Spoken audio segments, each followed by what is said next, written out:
Welcome to Tofa TV. Today we have an amazing guest here and amazing show here for you. Before we start, COVID is real, so we have to sanitize to our guest and to I as well. Now tunaweza toa mask and begin the show. Today we have a good show lined up for you. We are powered by Tuonge, Tofa TV and Vine Homes International. Vine Homes International is a guest house that is a Christian guest house that provides services and hospitality to every guest all over the world. And Together for Africa is a non-governmental organization that deals with leadership training. Today we have an amazing guest. He goes by the name Fali, but he has a long name wenye hata si wenye hatuelewi. So Fali, jitambulishe. Hello, asante sana. My name is Mark-Abel Falinirina. The long name is Rabbi Zafi Mandimbi. I'm a Kenyan-born Malagasy. I reside in Nairobi and a passionate young man in sports domain, to be precise, football sevens. Great. So today we are meant to talk about sports development. That is our main topic because it affects many youth out there. So, what's sports development according to you? Well, for me, sports development ni kama use sports as a tool towards development, kujenga wase, kujenga ma youth man kimfuko, kimaisha, politically ujijue pia, because sports pia ni tool ya siasa saa zingine. But now we want to look at it in a positive way. How can sports be used to build my youth man bila kutumika vibaya, wajijenge vizuri? Manze, hiyo ni point ya power bana. Tebu tuambie venye jani yako imekuwa as a sports developer. Jani yangu haikuwa rahisi vile. Nimetoka mbali kidogo. Sports nilianza nayo nikiwa high school, primary school, hata nikiwa campo. I was always involved in sports. I was initially a swimmer. I swam professionally before my interest for football started. I organized football tournaments for fun with our friends. We used to just do tournaments on the weekend, play against each other, and we realized that football is an opportunity for us now to even engage a bigger audience, or even the youth. So we started Nairobi Football Sevens with a group of friends, schoolmates, and we started engaging teams from the communities around Nairobi. Wow. You can just see how big being with a team is. So our next question is challenges. Everybody goes through a challenge in life. So what challenges have you faced as a sports developer? Challenges a lot. Like they say, you never get anything easy. You have to sweat for what you want. So challenges were experienced. I can look at it from back in the days when we were starting. Tulianza na group kubwa sana. Tulikuwa tumejichocha ati tunajipeana sijui titles nini. At a point tulikuwa na CEO, sijui HR. We were just a group of 10 people. First challenge we had was when we did our first tournament.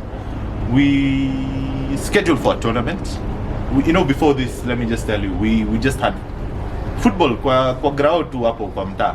We were like, let's play with friends. We didn't realize that when we were trying to do football now, semi-professionally, then we would need to rent out grounds. We would need to pay for referees. Kulikuwa na vitu zinaitwa license kutoka Kanjo na the rest. Serikali kidogo. So we had a budget. What we had in our pockets was not enough for that budget. So we needed to find a way of financing it. And with the team that we had, they thought that football tutacheza tona moja tujenge pesa nini we'll make it. Yeah. So pole the team kept on growing smaller and smaller. I would find myself in meetings by myself, or people miss meetings. And then I had at least constant 5 people who would always come to the meetings. We'd plan these tournaments. That's a challenge because on the way we saw that people didn't have the same vision that we were having. Walikuwa na other motives in towards football. That's one challenge. Second challenge is that running a tournament is not that easy. The night before a tournament is always pressure. Juu lazima tutoe fixtures. My teams wanatupigia simu, they're like, what time are we playing? And sometimes teams register as early as late as the morning of the tournament, so we don't know what to do. So we barely sleep before a tournament.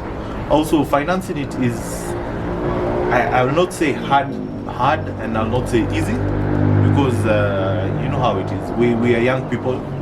We're doing it out of passion. We do not make as much money as people portray us to make. So we really need to tie up all ends that we can get, financing towards the tournament.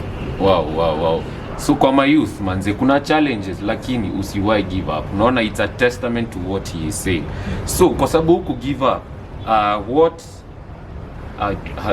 achievements have you had as a sports developer? No, achievements ni siwezi sema ni mob sana, but ziko tu. First of all, I give thanks to God, because our first tournament was not like our last tournament. There's been gradual improvements in each and every tournament that we've done. That's one.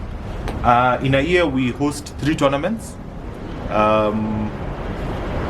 This is an achievement because it's very hard to run a tournament. Yeah. And we are now able to do 3 tournaments a year. We've incorporated social events as well, apart from tournaments. So that's another achievement we've done. Apart from that, our tournaments have been a platform for youths who are involved in football to be scouted by other teams, professional teams such as Premier League clubs in the Kenyan League. Also, we've had, I take great pride in teams like LXLG who've taken part in our tournament, and we've seen a lot of their players get scouted or go for trials abroad. For example, in Dubai, in Spain. We take pride in that, as having given them a platform to play on, to play what they like. Yes. So I'm really sure the Kenyan and Madagascar government have seen what you are doing so far. What has been their response? Well, in terms of governments, we are working towards establishing ourselves with them. But we've had support from both locally and from Madagascar. We've worked with the Honorary Consulate of Madagascar in Nairobi. They've supported us in our tournaments. We've hosted one of them, Madagascar Cup, on behalf of the consulate. In terms of Kenyan support, we are facilitated in terms of when we do tournaments. At times we don't need to look for, we get waivers on some things like licenses. Also would like to thank the county government of Nairobi for giving us allowing us to market our events pro bono on the streets of Nairobi through the trade department. We would also like to thank them for helping us in terms of ambulances. They provide ambulances to our tournaments. Yes, that's the support we've gotten so far. We don't take it for granted. Wow. So mnaona the government inasaidianga wasi, msidharau ovyo mkisema isaidiwa mavijana or anything like that. Inasaidia watu, you just have to show that you are worth it. So far, which organizations have you worked with? We've worked hard to try getting organizations to approach us. Manze, naweza give thanks to a few organizations when you to approach huku Kenya. For example, TV47, you've been very grateful to us. Our second tournament, you came and gave us coverage. We also worked with Riara University. God bless those people there. They came on board in our first tournament when we didn't know what we were doing. They brought their teams to take part. We've also worked with Air Madagascar, the Consulate of Madagascar. We've also worked with the Football Foundation for Africa, whereby we were engaging with them when they were organizing the Obama Cup. I just want to bring this in. This year we were glad and happy to have been approached by WFA Sevens. That's the World Football Association for Seven Football. We're really happy that they approached us. They are the ones who organize Sevens tournament on a global scale. We're in talks. When the time is right, I'll come back and tell you more about it. Wow, you can just see how much these guys are working to ensure nyima youth mko na platform ya kushow talent yenu in rugby and football, right? Yeah. Perfect. Now, venye tulianza ulisikia what Together for Africa does. So, my next question is, what do you intend to bring into the plate to ensure Together for Africa achieves its leadership pillar? Well, we're in talks with Together for Africa as NF7s towards doing or running the sports development desk on your behalf. Sports is a broad aspect, and as a tool for development, we can achieve a lot.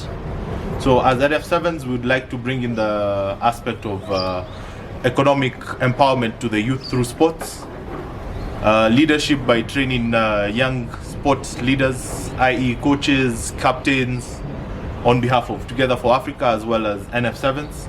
We're also looking at education, because I believe Together for Africa had a pillar on education. So do we. We share same visions. That's why we are in talks together.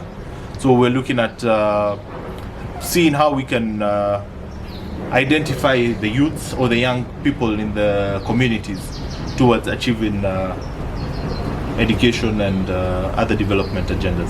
Wow. So my youth, mtege, tunakam, msitoroke, tuko hapo na nyinyi kuwasaidia. Sawa. So, where do you see yourself in 3 years' time as an organization? As NF7s, first of all, we take it a year at a time. But in the next 3 years, we hope and pray that we will be able to host an international tournament in Nairobi on behalf of Kenya, on behalf of Africa, a 7th tournament that will grow the economy of Kenya, grow the economy of Nairobi, and also a platform to showcase the talent that we have here. We have so many talented footballers, and they need to showcase their talent. We'll be able, with hosting an international tournament here, we're able to grow their networks by in the sense that international teams or foreign teams are able to scout talent from a young age. Wow. So unaona wako na maplans, mkae rada bana, tunakam. So our next question is, umeona venye COVID imeharibu mambo huku Kenya and even all over the world, especially in sports. Squeezy unaona hata mafans hawako kwa stadiums. So in your NH7s, what do you plan to do to combat COVID-19 in order to achieve your goal?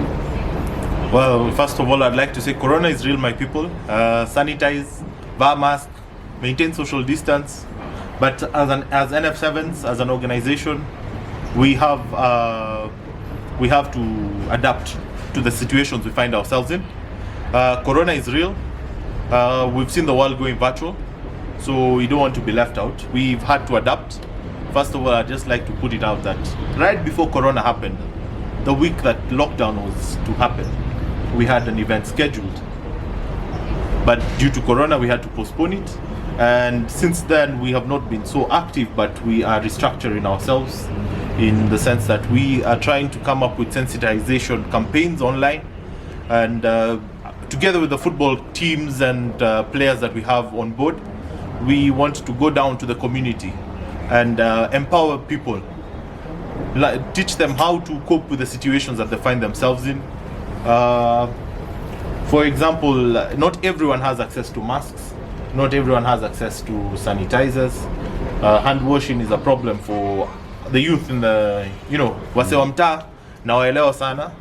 Muna struggle kila siku, saa zingine hata mask ni shida, saa zingine mnavaa mask moja kutoka March hadi saa hii kuna wengine wamevaa ile mask tu. We want to come to you, and that's why we are in talks with Tofa. Come down to the community and see how these players are not affected or infected by the disease, but we take care of them, preserve them for the aftermath of Corona. Manze hapo umenijaz, nimesikia unataka kuanzia huko chini kwa community level before ufike huku kwa zile ma group of schools. I get it. So our closing remarks. do you have any clue? Well, basically before you even say that, you umeniambia tunataka kuanza chini. Good example is ukianza gorofa ama building, uanzangi na roof ukienda chini. Unaanza na foundation. The foundation to any economy is watu wa mtaa. Juu at the end of the day, hata wenye wanaishi where and where, you can name it all, the high class people or the high end people, always depend on grassroots for sustainability, for survival, because the food we eat does not come from a farm in somewhere in Karen. It comes from Wanjiko, who is plowing back in her village, or it's coming from and yes, it's coming from Wanjiko, who is plowing in her village. But before it gets to Karen or gets to somewhere, it will pass by Marikiti Market, or it will pass by I can talk of Toy or Kibera before it gets to the other high-end supermarkets or something like that. So also football, we can look at it as that in the sense that wase utoka kwa mtaa mkicheza mpira bila viatu mgutupu tunacheza. I can talk of the likes of Victor Wanyama, Mariga, walianza huko Islando, sahi wako Europe, Victor Wanyama wako Canada. Yes, basically that's why we're looking at the grassroots. That's where talent is. Closing remarks, naeza ambia my youth, mavijana, musi give up malimuko. No dream is so small. Wenye wanapepeta maball za karatasi sahi, endeleeni. Musi give up. Watu walianza huko, sahi wanacheza Old Trafford, sijui hizi manini kubwa kubwa. Walianza kucheza, Victor Wanyama alicheza kwa uwanja ina nyasi. So please don't give up. No dream is small, and sport can change the world. Together we stand, united we can. Wow. That was some great insights. Unfortunately, lazima saa to end show. Unaweza sasa kunywa ka juice kako hapo hivyo. Alafu tutachapa ka satanizer kabla to shake hands at the end of the session. So I'd like to thank by the way, tufanye hivyo, si ndio? Wazi. So I'd like to thank Together for Africa organization for powering this in conjunction with Tuonge and Vine Homes International for giving us the premises to do our session. Till next time, asanteni wase.